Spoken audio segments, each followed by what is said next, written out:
We've seen the scale of these floods. Let's just show you a video from the Indian Air Force, which gives you a sense of the scale of these deadly floods. This is filmed from a helicopter. You can see a woman here being winched up. These floods have killed, according to numbers that are given to the Reuters news agency, at least 400 people. And these are floods and monsoon rains causing devastation in the Kerala region of India. You can see here homes completely submerged. And here you can see a woman is being winched up in the helicopter. She's barefoot and she's just in her clothes here. This house battered and almost totally submerged. So this is the scale of the disaster.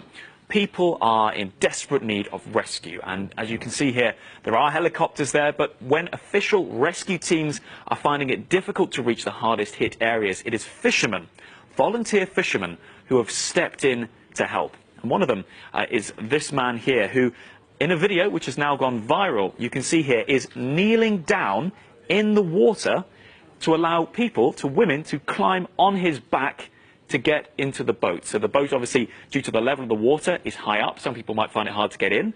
Here, he is kneeling in the water and allowing people to literally step over him, onto him, into the boat. Now, this is obviously an incredible gesture. People calling this humanity at its finest. This video going viral throughout India, throughout the region, and a lot of people sharing it, saying that this man, whoever he is clearly a legend. Well, we know who he is because he gave an interview to a news agency in India. And here it is.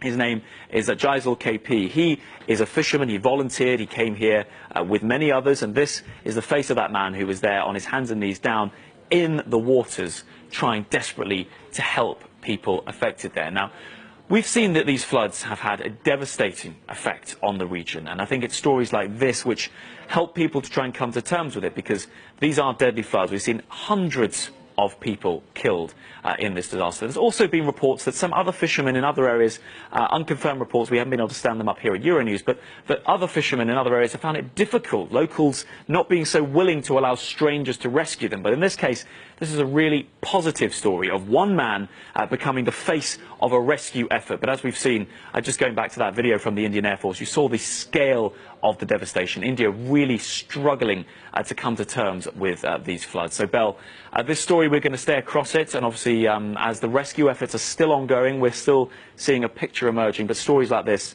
are coming to the fore.